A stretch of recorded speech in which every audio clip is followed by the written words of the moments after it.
Yo, there's nothing wrong with black and white people. Black and white people can get along. It's the niggas and crackers we gotta worry about. You don't like that, do you? Fuck you.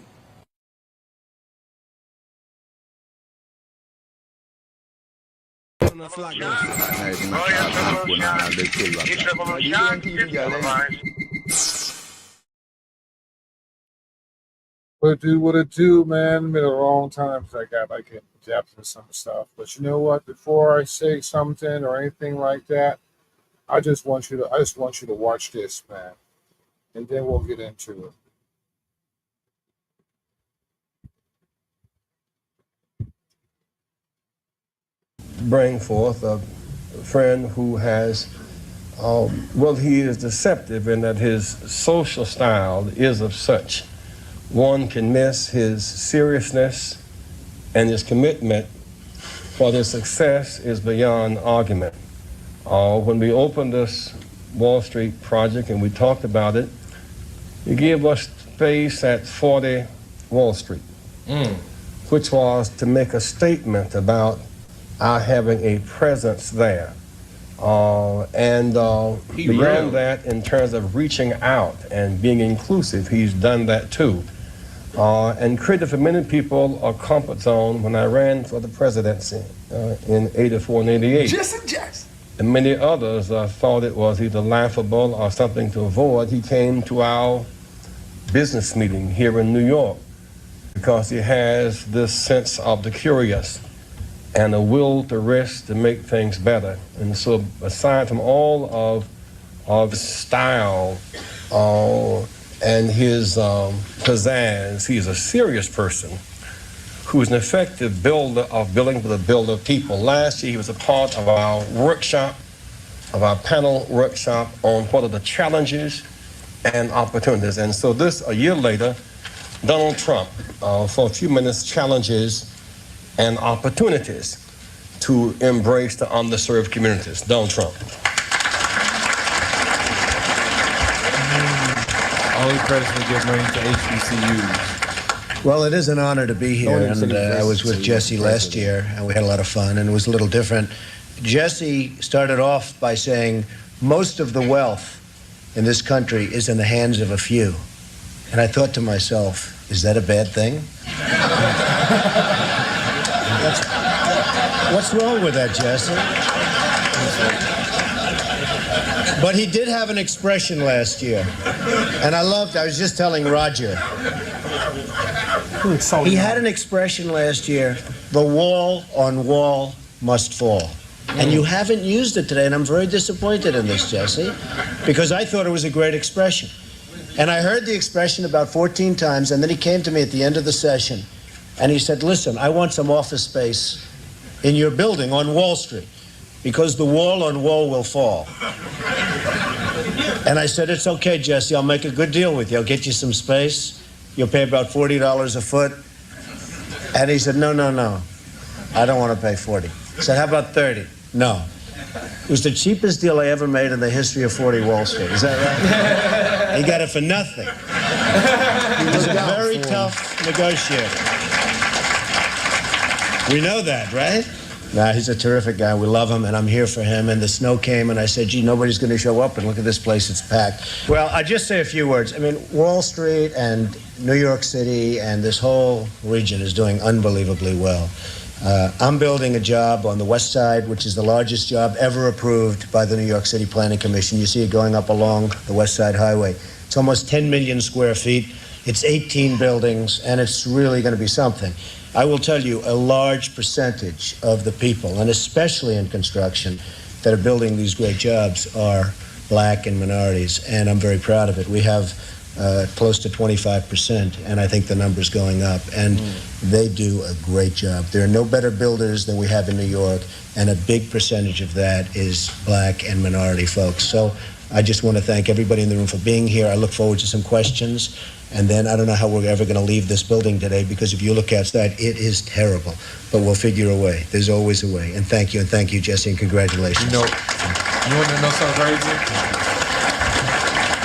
This is the man they say is a white supremacist. I ain't gonna lie. When he said at the end, somebody would say that was racist. yeah. They would have took it as racist. That's racist. But He wanted black people and minority people working on something. That's racist. he wanted to give black people jobs. That's People racist. nitpick everything. People nitpick in today's society. They nitpick and pick and choose and move the goalposts and do whatever they can to make their argument on any scenario fit their narrative. A little bit off topic. When I was looking at this name, I was a little messed up. Rainbow Push Correlation. Y'all know what that is? Hell no.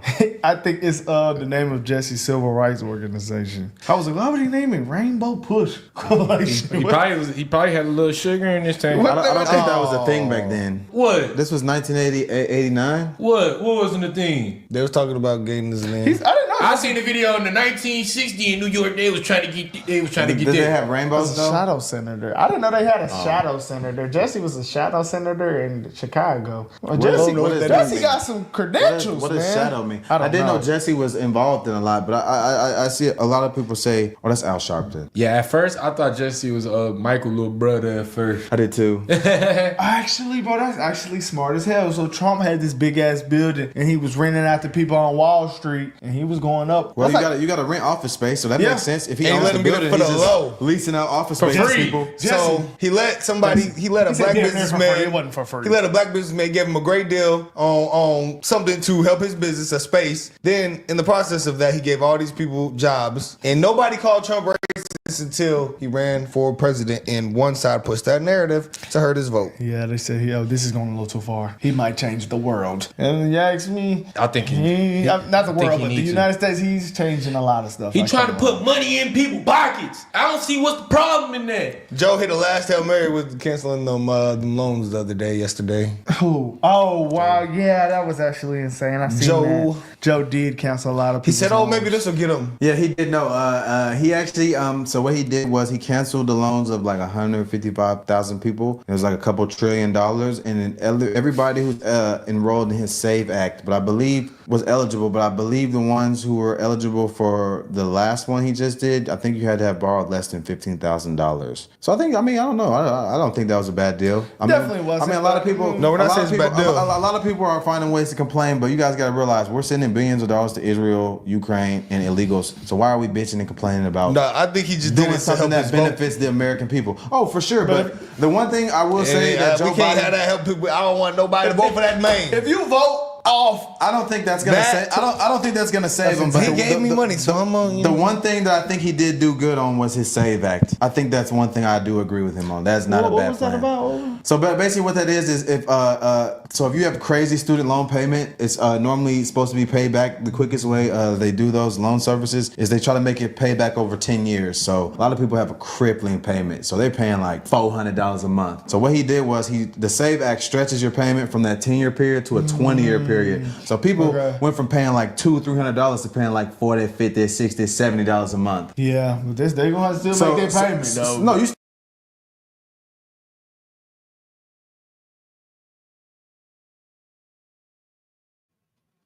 Now, man, on a Farilla,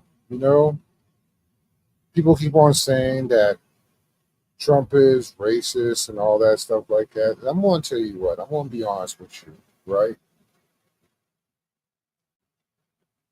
I'm not on the bandwagon as people think I am. But I am on the bandwagon of his policy. I mean, this right here, man, this is more than Democrat, Republican. This is more than what color you are. Even though I don't agree with it, it's more than you being a homosexual. It's more than you being a trans. Now I don't agree with them things. It's abomination from God. But still, you know what I'm saying? But still, in all aspects, you know what I'm saying? It's still greater than even that. A lot has happened over these past 4 years. And I've been sort of like quiet, Said some things, didn't say anything. lots of the time. Just sat back and watched it, made my moves, you know. And right now we have Elon Musk, part of Doge, taking out all the fraud and wasted money that came to that basically, Democrats were wasting. Taking all the illegal immigrants out because they're here illegally and that's a crime. Give them options to leave for themselves so they can do it the right way, or if they get kicked out, they can't come back. The people that the judicial system doing lawfare against them all through these past 4 years. We have Biden with Afghanistan. Biden dealing with all these cats that were in, hurricanes, fires, and all that stuff like that. Did nothing. 13 blame U.S. service members gone. Astronauts left in space. And the rhyme goes on and on and on and on these past 4 years. They're not caring about, the people in this country. Inflation, printing money, because half of y'all don't even understand what fiat currency is. And at the same time, introducing this devil crap on the 4-wheel, which is just all like evil is good and good is evil. I mean, I've talked about this before, inverted society and all that stuff like that, Everybody going for their passion, everybody going for what they want. I remember some time ago, man, I will sit there and told that I was a god. And I sat there and I looked. I was even put in a position that people even told me that Jesus wouldn't even save me. Some people even told me and said, fuck Jesus. Not Margaret, I'm telling you what was said. Don't get mad at the messenger. I'm telling you what was said to me at my face. That a person sat there and told me to my face, fuck Jesus. He ain't going to save you. All that stuff, And I sit there and I watch. I don't get mad. I feel bad, but I don't get mad. If I'm not bad for myself, I feel bad for them. And then as the rhyme gets rougher and the rhyme gets rougher, we come up today, the election. As I said before, the lawfare. Now we have these judges trying to tell the president what to do. We have our trade wars, and all that good stuff. And that's crazy, And now, a few days ago, which basically really wasn't on the news because the news really didn't want to say it, that these cats are actually trying to make a coup and start another government on the for-real. I mean, the deep state government coming out, making a deep state, you know what I'm saying? What they call it? I forgot the terminology for it. But just say a shadow government. That's what it is. And here are these cats doing it out of the open. For real. Out of the open. Here, let me show you this.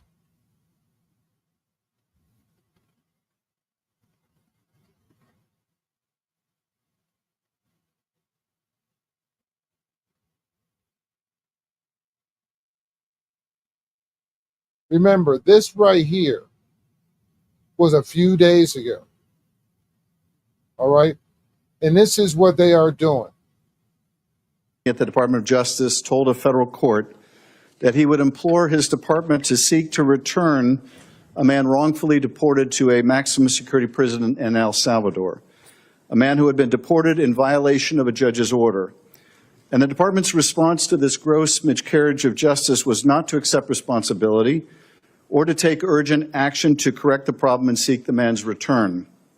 No, the department's response was to punish the department's own lawyer for speaking truthfully to the court, for what it deemed an act of insubordination, for failure to give full-throated defense to the department's illegal act. This is why we are here today. We are here today because the rule of law and democracy in the United States is under attack. I want to tell you what, though, on the for real, man. Do any of y'all know what democracy is? You know? And then you hear Schiff sitting there saying about him not doing what the judges are telling Trump to do when the judges are appointed by the president. Okay? But they can tell the president what to do. Okay? So if the judges are telling the president what to do on foreign, national security, you know, the welfare of our country and its upkeep, just say that, then if the judges are in charge, then why do we have a president? Why did we elect a president?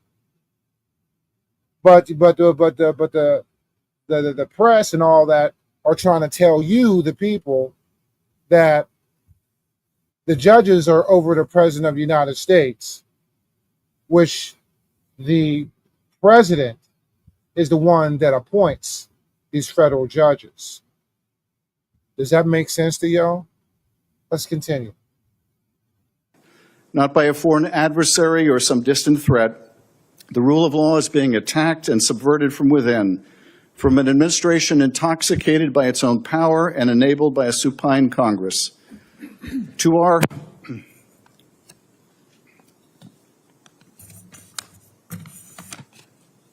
Donald Trump is taking unprecedented steps to bend our justice system to his will, and his administration is moving systematically and swiftly to dismantle the legal pillars that hold up our democracy: the independence of the legal system, the idea of impartial justice, the right to counsel, and the principle that no one, not even a president, is above the law.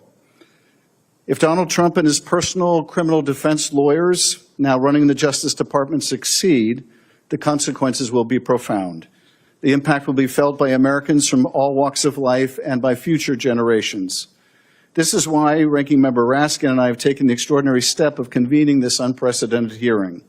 We brought together both chambers of Congress, the Senate and the House, to conduct real oversight and to serve as a check and balance, to hold those who misuse power to account and to carry out our constitutional duty. Convening this hearing was not our first choice. We have tried to get our Republican colleagues to hold hearings, to do meaningful oversight, to assert Congress's authority as an independent branch of government. But to our great disappointment, our Republican colleagues have abdicated that important responsibility. They have stood by as the president has run roughshod over the legislative branch and turned Congress into little more than a rubber stamp. So today we'll hold the first of what we hope will be more bicameral oversight hearings.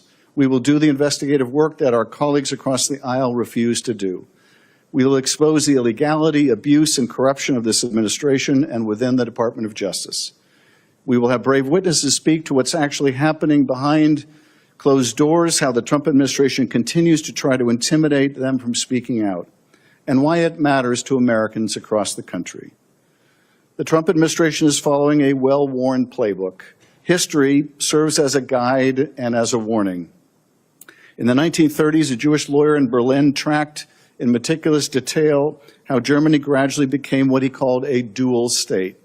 First, to keep the country running, the ordinary legal system remained in place for most people. And yet, step by step, a parallel system of governance and law emerged, what one scholar called a lawless zone. A parallel system carry out the will of the leader and to go after his enemies, real or perceived, to punish, to reward, to co-opt, to intimidate, silence, or take over institutions that make a society free and vibrant, the courts, the lawyers, the universities, the press, even businesses. And over time, the emerging authoritarianism would swallow what remained of the rule of law. And now Hungary provides a more present-day warning. Methodically, Viktor Orban has tried to dismantle the independence of Hungary's judicial system. Look at this. This man, Adam Shifty Shift, pencil neck himself. You know? This cat right here. Lying, we got witnesses. Trump is overstepping his bounds. You know what I'm saying? It's affecting our democracy, you know. And I thought back in the day when we did a vote, right? They say, let's do this democratically. So we all vote, and whoever majority, they win. Okay, I found this on the web for Let's Do It As Democratically. Check it out. Whoops. It's a That's crazy. Hold on 1 second.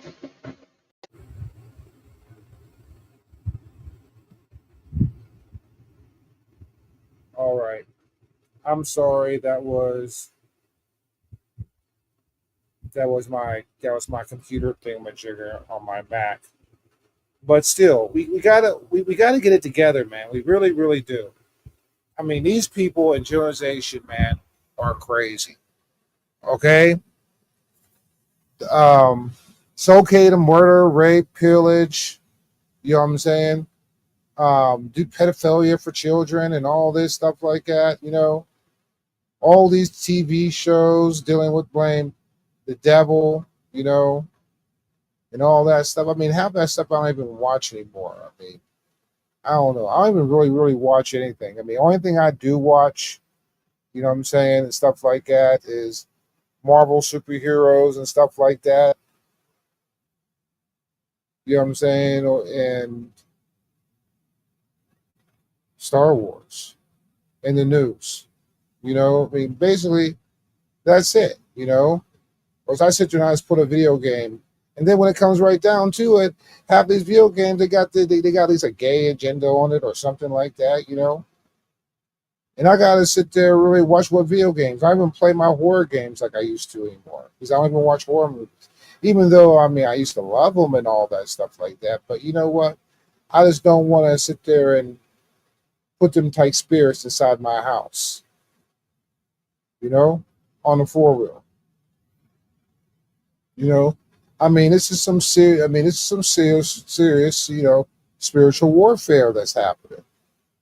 You know, and I'm not trying to be doom and gloom and all that, but at the same time, I'm giving you the reality of the situation. You know, I mean, only thing I can sit there and say this, man. I believe in Jesus Christ. I believe in God. I believe in the Bible. You know what I'm saying? And there's only one way to God, and that's through Jesus Christ. Now, I ain't mad if you're Muslim. I ain't mad if you're anything else. You know what I'm saying? Believe what you believe. Even says in the Quran, believe as you believe, as I do I. You know what I'm saying? And I'm a firm believer in that.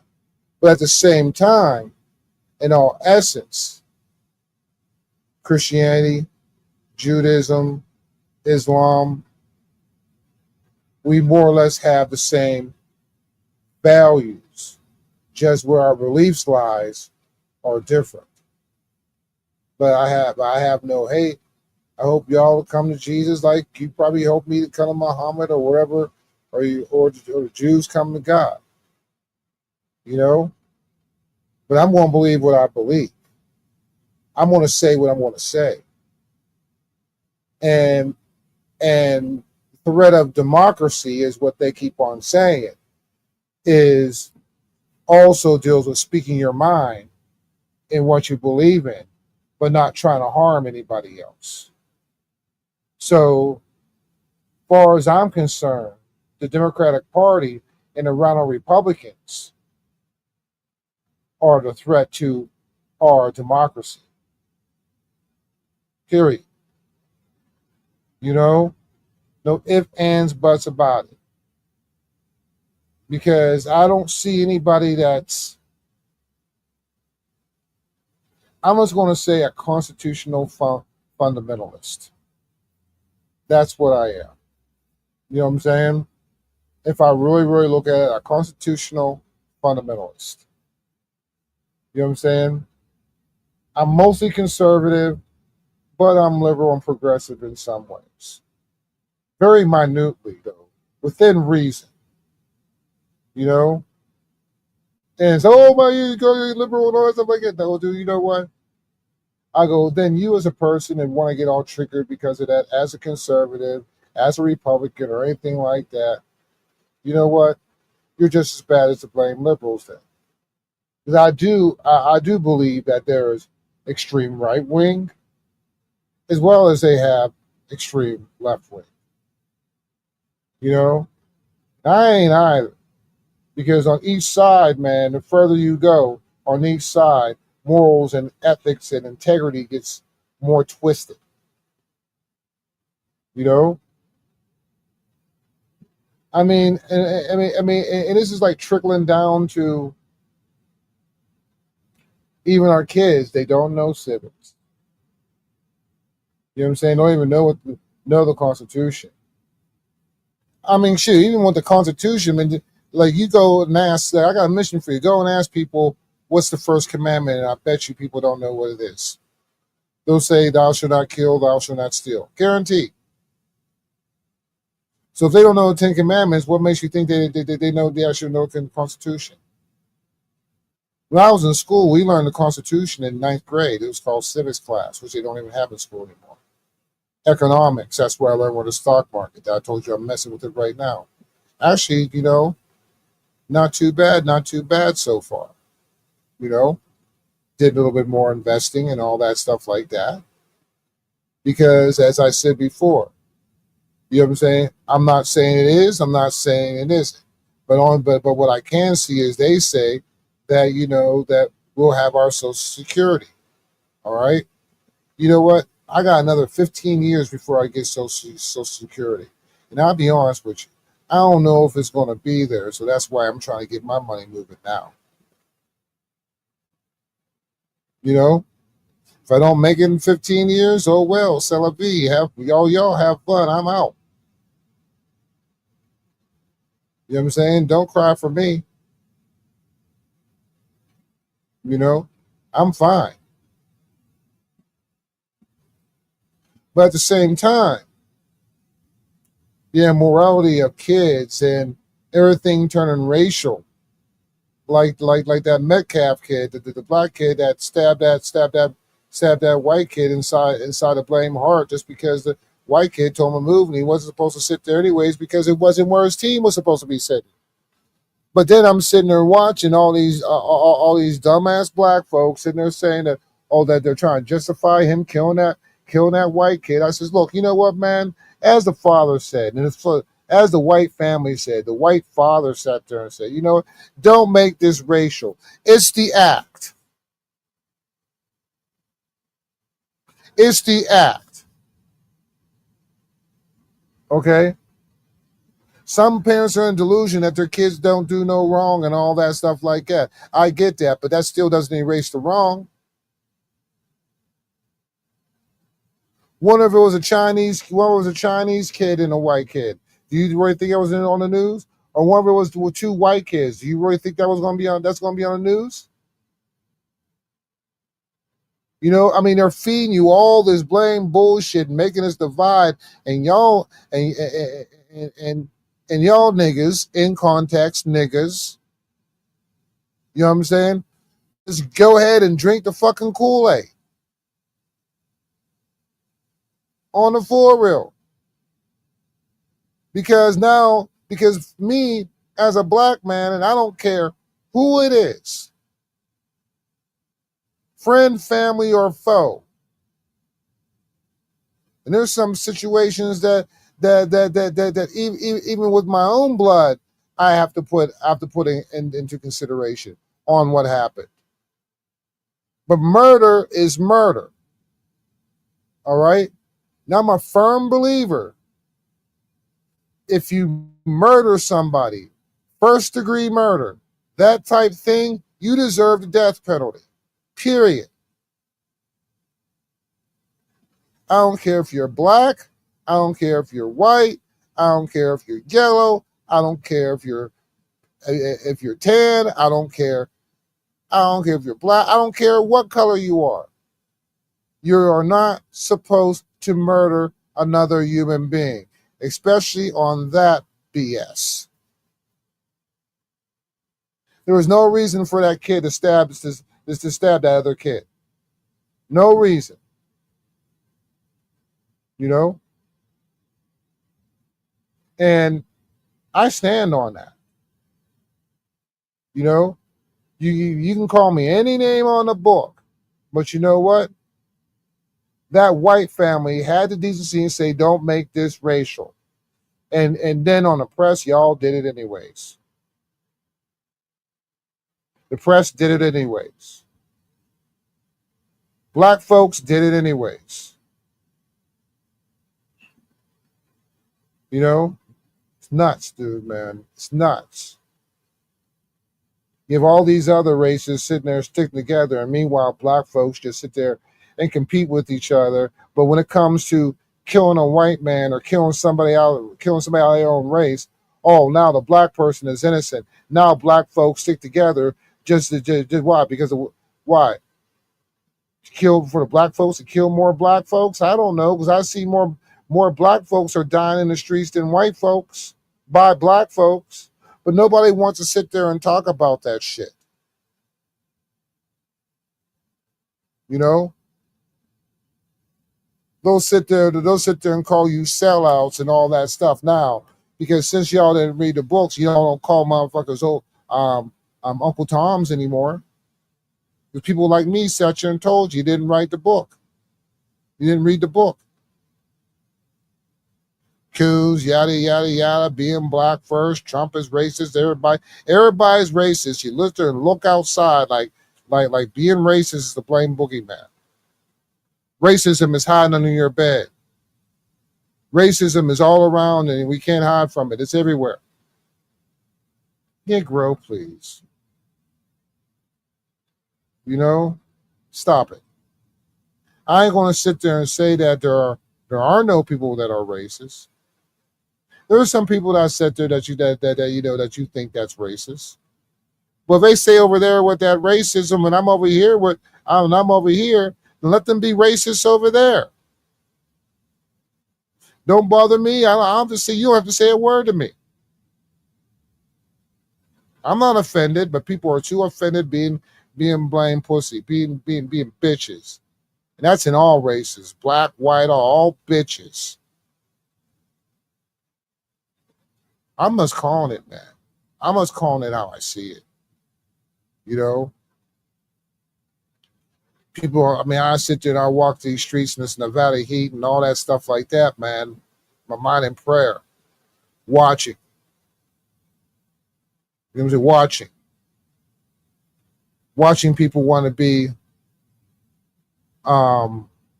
glorified by the world. You know? Flossing what they got. All that stuff. I mean, it's okay showing happy moments and all that. But when a person becomes very vain about it, you know what I'm saying? That's a problem. You know what I'm saying? That's a problem spiritually. You know? Oh, I run this shit.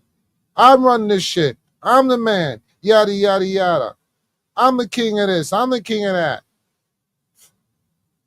You know what? Wait. You know when people sit there and tell me, and I say, oh, yeah, like blah, blah. Oh, man, bro, you a king. You a king. I says, you know what, man? I ain't no king until Jesus Christ puts my crown on my head. Because you know what? The kingdom promised to me is not of this earth. Why would I want to be a king of something that is going to perish? Me and it someday. Why? I don't even get the logic anymore. I must keep it real and keep it 100. You know, like I said before, like who's your God? Who's your God? Is your God your car outside? Is your God your house? Is your God even your flesh because you're always sitting there taking selfies with the selfies about themselves all the time? It's something, man. I sit there and I look and I go through social media and you see the same people, selfies all through the day. You see the same people telling every aspect of their business out on social media. And in a lot of ways, it's like vain. Like, why, why do people want the world to know so bad? Yeah, I get when some people sit there and need help or venting and stuff like that. But when people say, well, I'm even going to go here, I'm even going to go here. Oh, look at me, I'm like this, look at me like this. And usually I just, I just sit there and I just scroll past it. Because I'm the type of person is that if I know you, I don't want to know where you're going. I don't need to know where you're going. I have no desire to know where you were going. You know what I'm saying?